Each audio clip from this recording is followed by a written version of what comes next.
nous allons parler de géométrie sacrée à travers l'exemple de ce sujet d'actualité qui est la restauration de Notre-Dame de Paris.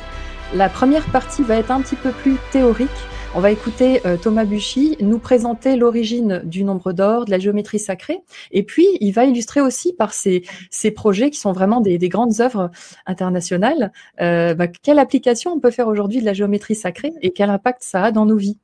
Et je vais vous emmener vraiment pour 1 heure dans un voyage merveilleux.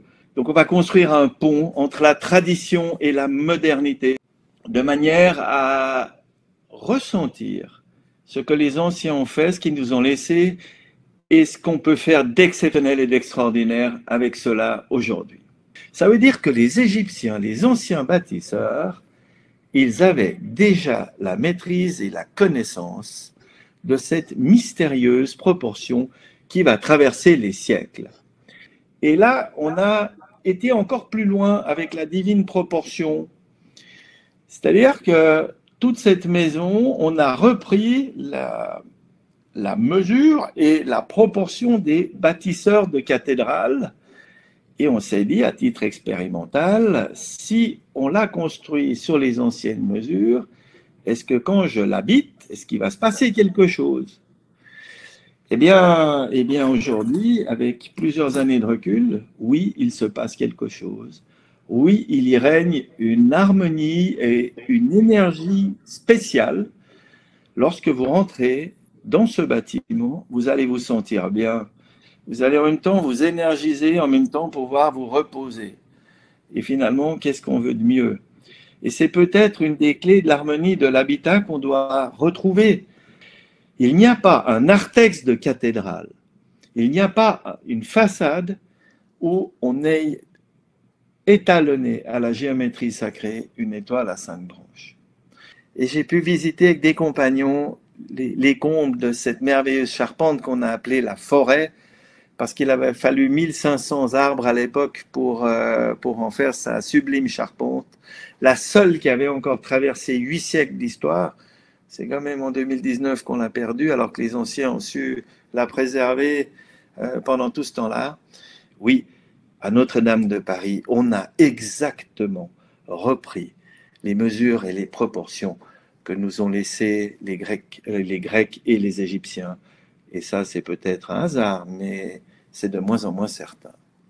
Une cathédrale est un gigantesque instrument de musique qui a été conçu scientifiquement pour l'élévation spirituelle du vivant. Alors après ce drame, je vais vous faire part de mon ressenti. Il faut reconstruire la cathédrale en bois dans sa géométrie initiale, parce qu'autrement on va dérégler cet édifice. Et ça, il faut être extrêmement prudent, ou en tout cas avoir les bonnes connaissances pour ne pas faire n'importe quoi de manière un peu ignorante si on trahissait les mesures et les proportions des anciens. Si on la reconstruisait en acier, par exemple, eh bien, on va mettre le bâtiment sous tension. Et on s'élève quand même moins bien spirituellement dans un endroit qui est sous tension. D'où l'importance de remettre du bois et du bois de chêne pour rebâtir ce merveilleux édifice. Si tout le vivant dans tout le cosmos est étalonné là-dessus, l'homme, on en fait partie. L'homme croit toujours qu'il est à côté, qu'il peut tout dominer. Il est à côté de la vie. Non, on fait partie de ça.